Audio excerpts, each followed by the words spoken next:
ماہنامہ کلندر شعور جولائی 2013۔ آج کی بات۔ سن 1 ہجری تک اسلامی حکومت مدینہ منورہ کے چند محلوں تک محدود تھی۔ فتوحات کا سلسلہ شروع ہوا تو 10 سال کے قلیل عرصہ میں اسلامی فتوحات میں روزانہ 276 میل کا اضافہ ہوتا رہا۔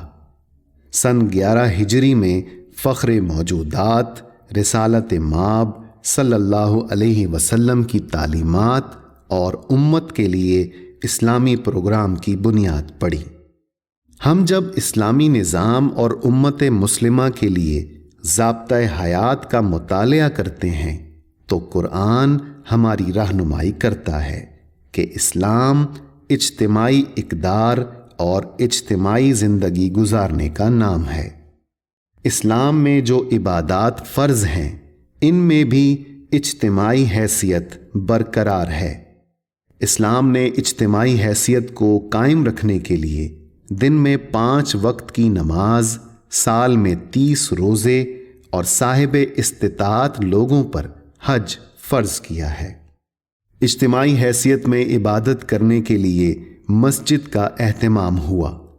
مسجد دراصل محلے میں رہنے والے مسلمان افراد کے لیے ایک میٹنگ پلیس ہے، جہاں لوگ اکٹھے ہو کر اجتماعی طور پر عبادت کرتے ہیں اور اس کے ساتھ ہی ایک دوسرے کے حالات سے واقف ہوتے ہیں اور ایک دوسرے کا دکھ درد بانٹتے ہیں۔ اور جب یہ نیک نفس حضرات و خواتین نماز با جماعت میں 2 مرتبہ السلام علیکم کہتے ہیں تو اس عمل میں محبت، ہمدردی، اخوت کے اجتماعی جذبات دل میں موجزن ہوتے ہیں۔ جمعہ کے روز بڑے اجتماع میں یہ راز مخفی ہے کہ ملت اسلامیہ کے دانشور قوم کے افراد کو ساتھ لے کر مملکت کو درپیش مسائل پر تبادلہ خیال کریں اور مملکت کی فلاح و بہبود کے لیے لائحہ عمل مرتب کیا جائے۔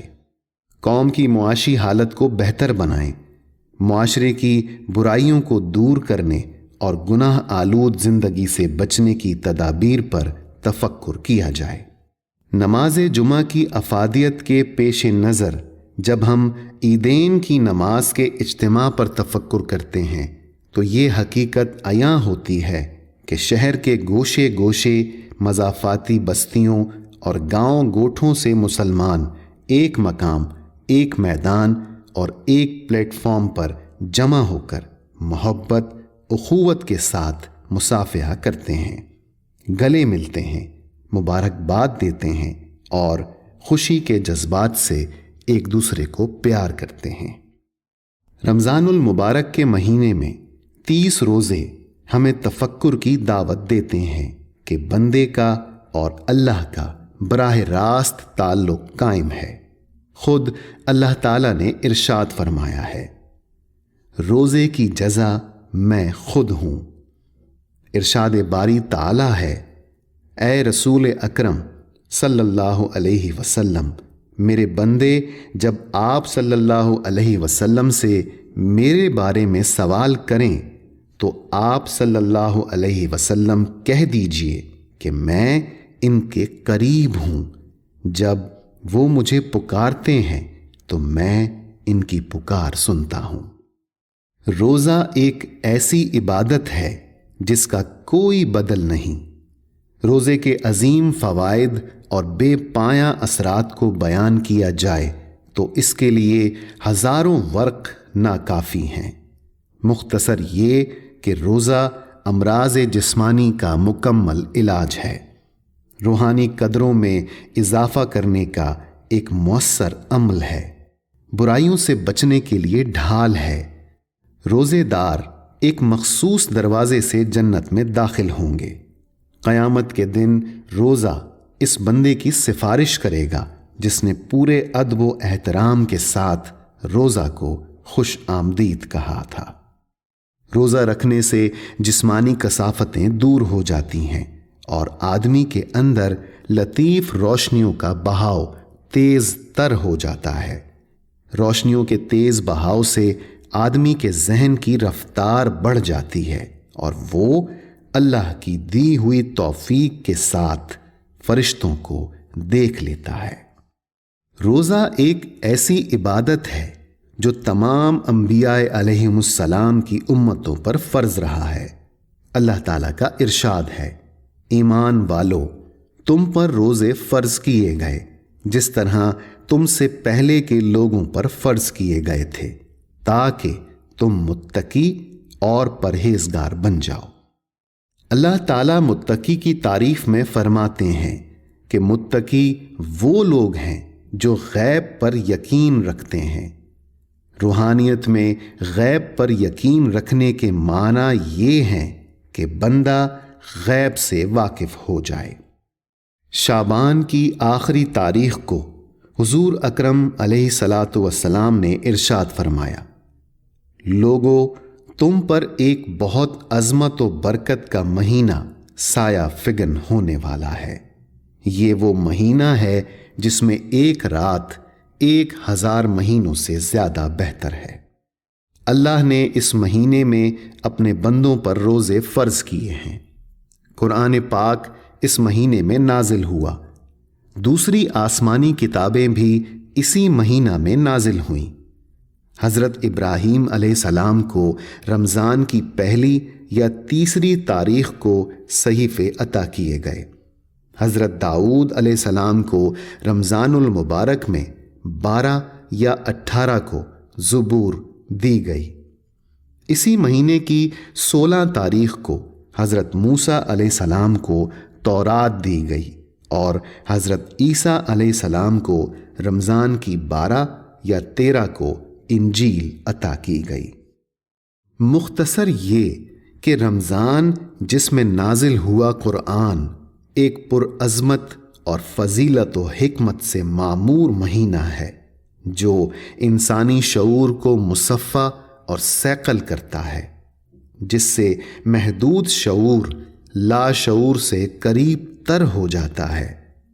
محض اللہ کے لیے بھوکے پیاسے رہنے سے آدمی کی روح آسمانوں کی وسعتوں میں پرواز کر کے عرش کی رفتوں کو چھو لیتی ہے۔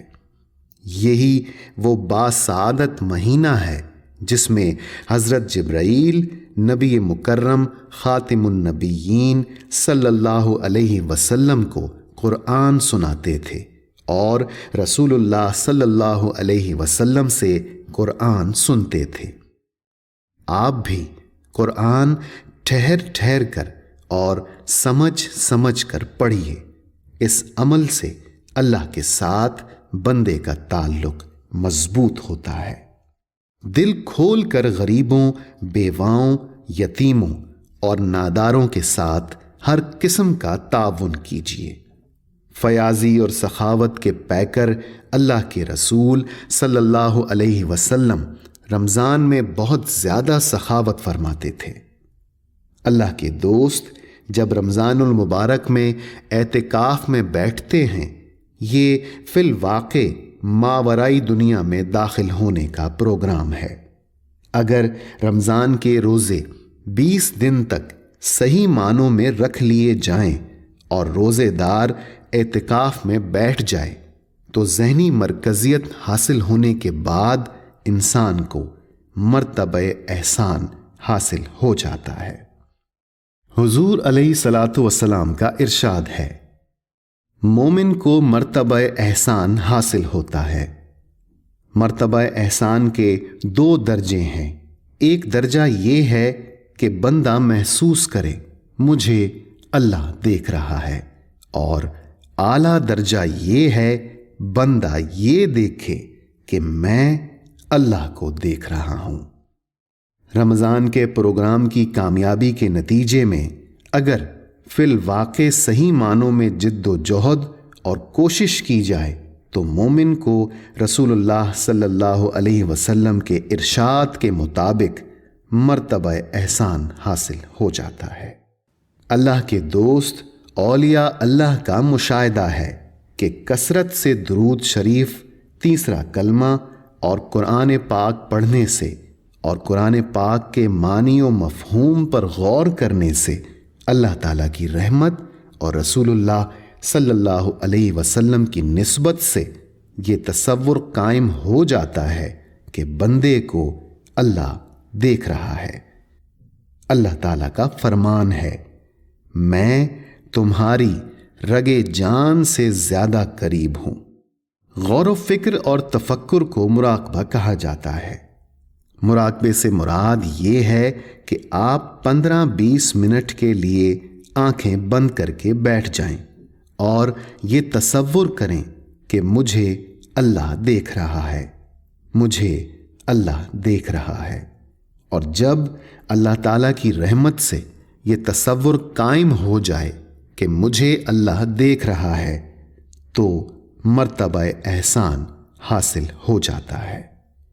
حضور علیہ الصلاۃ والسلام کی نسبت اور اللہ تعالیٰ کی رحمت سے بندے کے اوپر یہ کیفیت طاری ہو جاتی ہے کہ میں اللہ کو دیکھ رہا ہوں۔ رسول اللہ صلی اللہ علیہ وسلم کا ارشاد ہے کہ رمضان کے آخری عشرہ میں لیلۃ القدر، شب قدر کو تلاش کرو۔ روحانی خواتین و حضرات تجربات کی بنیاد پر جو اللہ کی خاص رحمت سے لیلۃ القدر کے انوار سے فیضیاب ہوئے ہیں، یہ پروگرام ماہنامہ کلندر شعور میں شائع کیا جا رہا ہے۔ سیدنا علیہ الصلاۃ والسلام کے طفیل اللہ رب العزت کی بارگاہ میں دعا ہے کہ ہم سب کو شب قدر کی تجلی کا دیدار کرائے۔ آمین یا رب العالمین۔ دعا گو خواجہ شمس الدین عظیمی۔